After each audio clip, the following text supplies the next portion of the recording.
Bonsoir à toutes et à tous, j'espère que vous passez d'agréables moments avec nous sur Canal Algérie. Ravi de vous retrouver avec l'ensemble de l'équipe de Ciné Thématique qui chaque jeudi vous propose et vous présente des films et des documentaires avec un invité du monde du cinéma. En ce 8 mars, chers amis téléspectateurs, nous avons bien évidemment choisi la thématique de la femme, de son combat, de ses défis et de ses acquis dans notre société à travers deux portraits.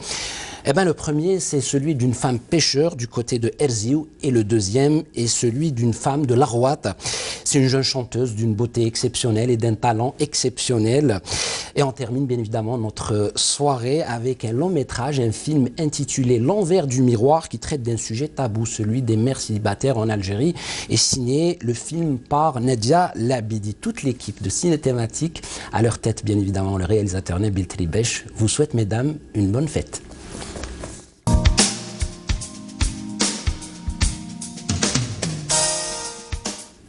Et oui, elle s'appelle Fatima Khadra.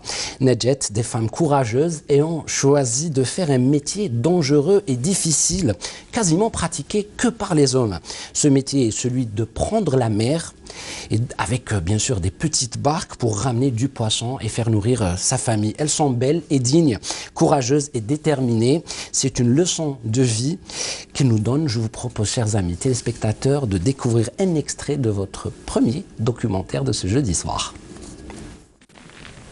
أنا هي فاطمة الحواتة. هذه الحرفة الرجال ما نجموهاش. وأنا راني نخدم في البحر. بهذا البحر هذا العيشة اللي أنا عايشين فيها راه الحمد لله أنا نخدمه. ما هي عيشة نقولوا إحنا باه نتربحوا، ما هي عيشة باه نقولوا إحنا نقعدوا كاع طايحين. الحمد لله وعيشت فيها أولاد، عشت فيها وليداتي كاع زوجتهم وبنياتي زوجتهم ومازال باقيين العزاب البركة. واحدة راهي في ماريكان، ثلاثة راهم عندي في ماريكان، واحدة في الجزائر، واحد نافيغاتور، وعندي معايا زوج تاع الحوات، ثلاثة تاع لي بيشور معايا حواتة، وحتى بنت بنتي راهي تخدم البحر. ولها نجاة كبداني نجاة، راهي عندها فلوكا والنافيغاتور ثاني هي تنافيغي الكواعط تاعها. والحمد لله وراني زايخة بهذا الاسم تاع الحواتة فاطمة الحواتة.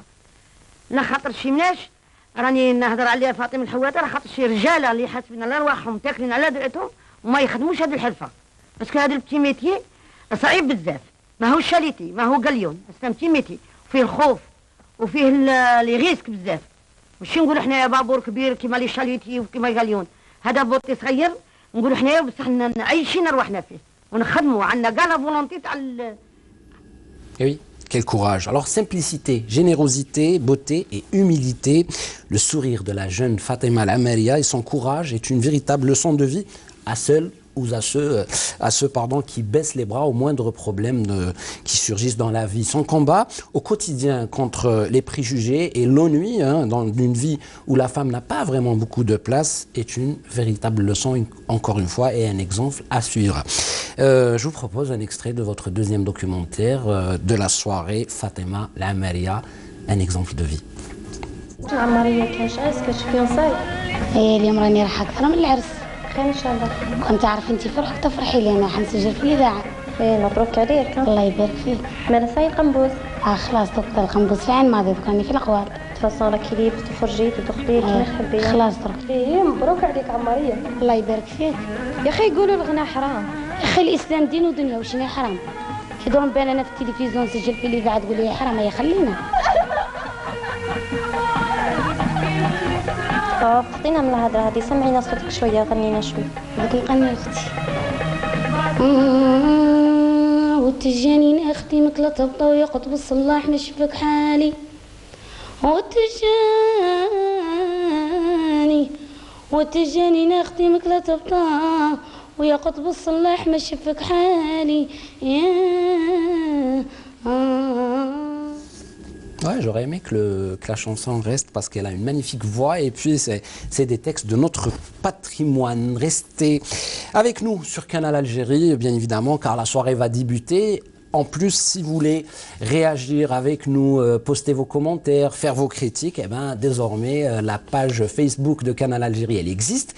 Et puis, si vous voulez suivre l'émission en replay, vous avez bien sûr la chaîne YouTube de Canal Algérie. Celle qui va m'accompagner ce soir dans Ciné Thématique est une artiste, hein, elle est comédienne, mais également elle fait beaucoup de télé et du cinéma. Elle a participé dans de nombreux films en Algérie, notamment ceux qui traitent des sujets de la femme et de son combat. Elle s'appelle Menel Gougam et on l'accueille juste après l'habituel jingle de l'émission. J'arrive l'équipe.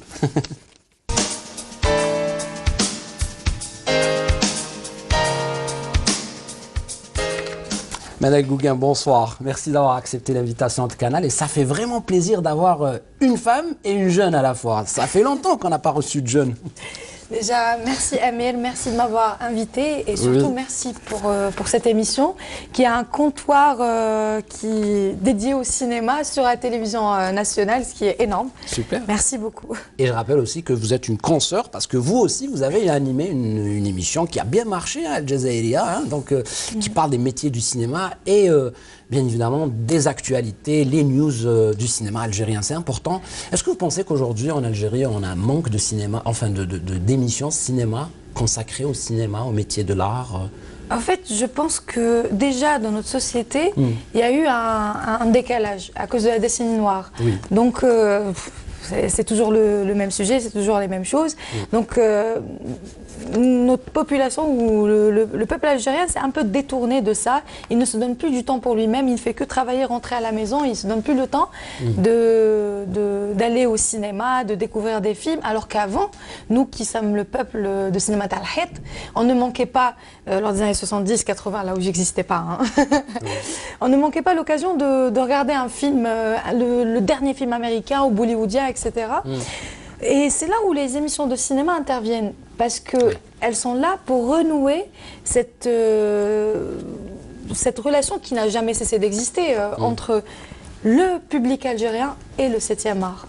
Donc, moi ou vous, à travers nos émissions, on essaie le plus possible d'inspirer le téléspectateur. D'attirer aussi les gens. Exactement, il va voir un monde. Extrait, il va se dire « Ah ben tiens, ça c'est un film qui m'intéresserait bien, j'aimerais bien aller le voir au cinéma. » Ouais. On a diffusé le film Le Patio de Sida Ali Mazif avec lequel vous avez travaillé et c'est un film justement qui parle de ces femmes célibataires aussi, de ces mères célibataires qui vivent sans homme. Hein.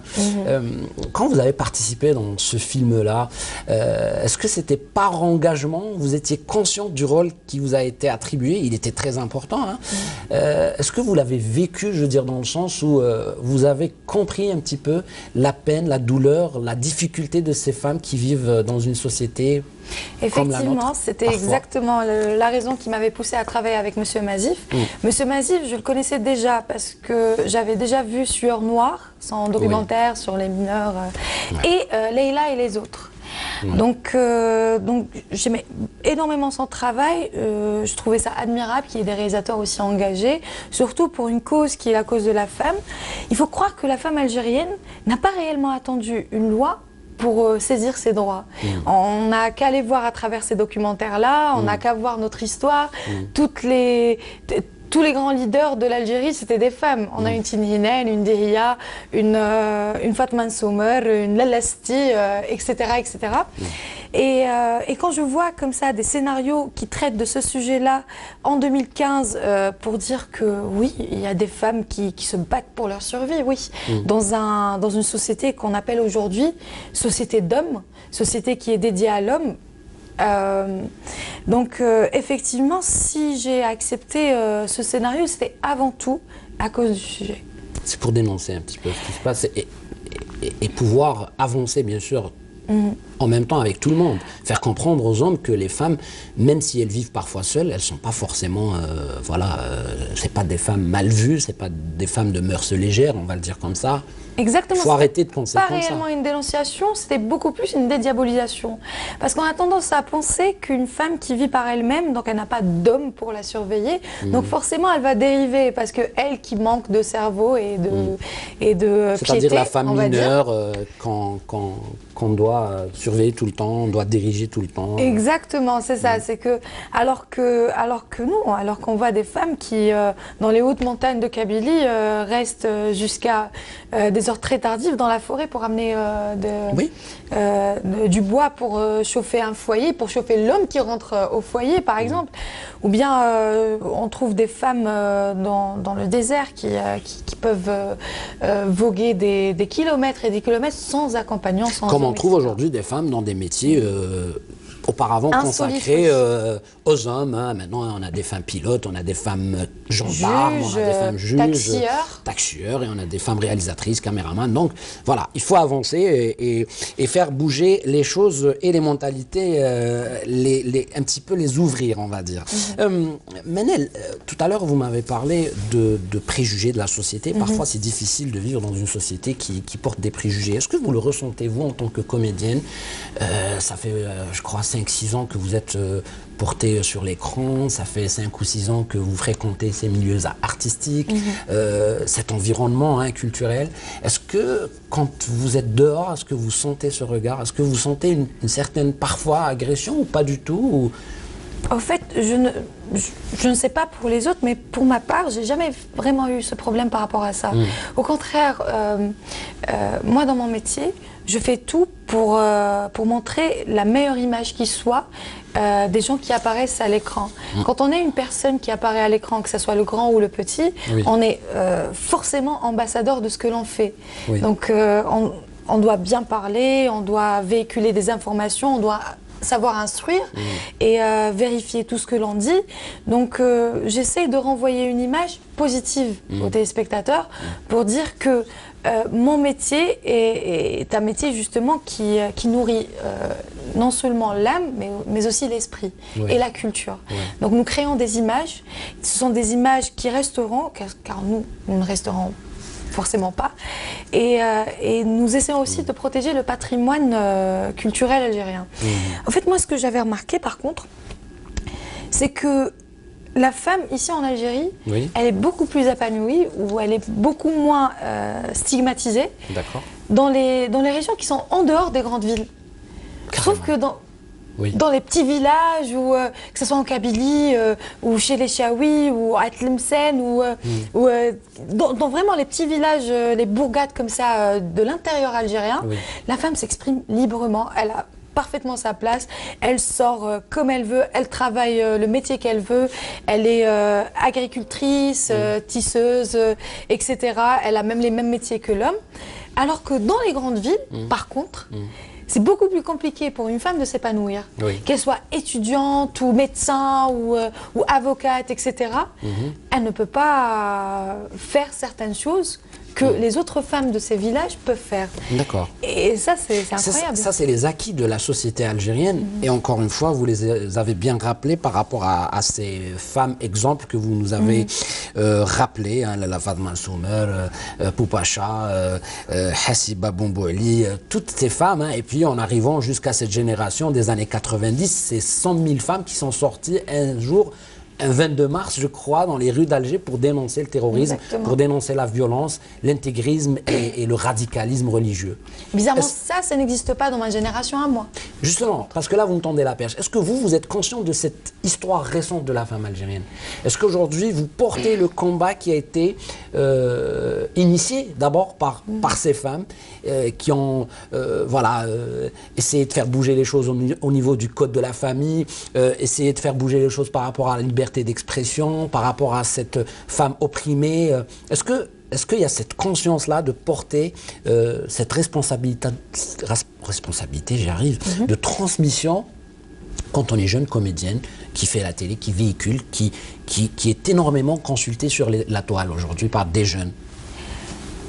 Moi, ce que je peux dire, c'est que déjà, heureusement que je ne suis pas seule.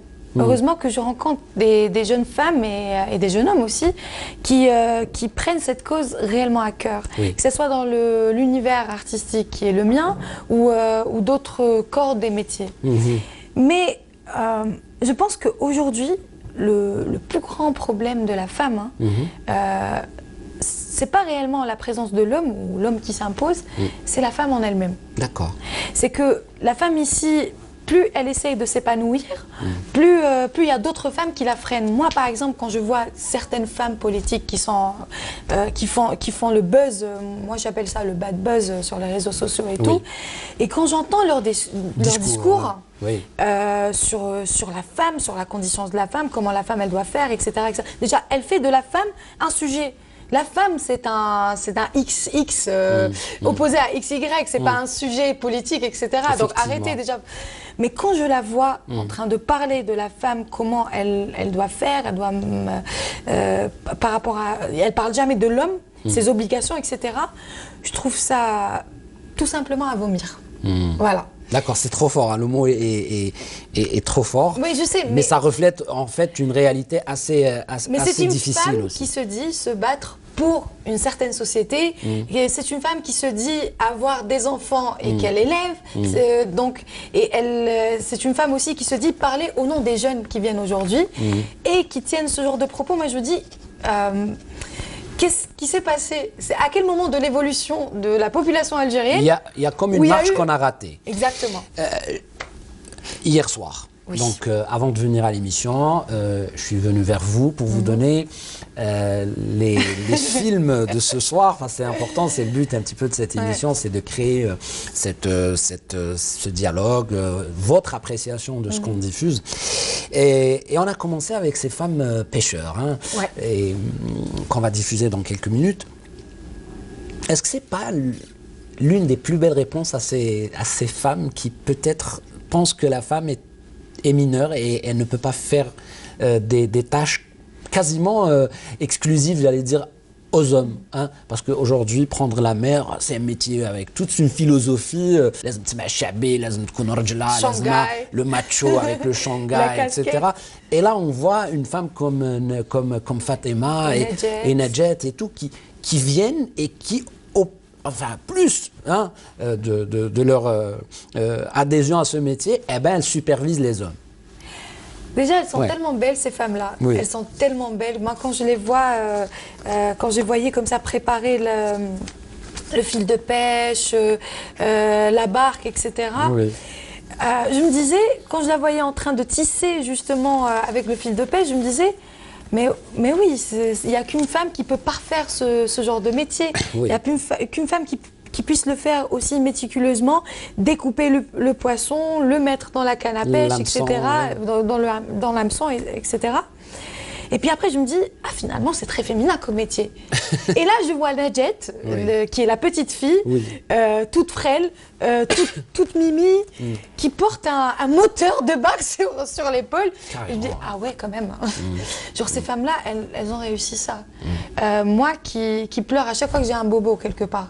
Donc, je sais pas pourquoi, mais j'étais prise d'un sentiment de fierté. Je me dis, ces femmes-là, ce sont des compatriotes. Ça rappelle ce que j'ai dit au début, c'est que la femme algérienne n'a jamais attendu une loi pour la libérer. Nous, on n'a jamais attendu rien de personne. Oui. La grand-mère voulait être pêcheur, elle est devenue pêcheur. La fille a voulu être pêcheur, elle est devenue pêcheur, épousée, mariée à un pêcheur, elle a eu une fille pêcheur, elle qui faisait ses études et qui allait à la mer, il y avait l'appel à la mer et c'était tout simplement magnifique. Et c'est encore plus beau quand elle parle de son époux décédé et qu'elle n'arrive pas à oublier, à travers cette mère qui l'aide à oublier son chagrin. En fait, Manel, c'est un exemple pour tout le monde, hein, les femmes pêcheurs.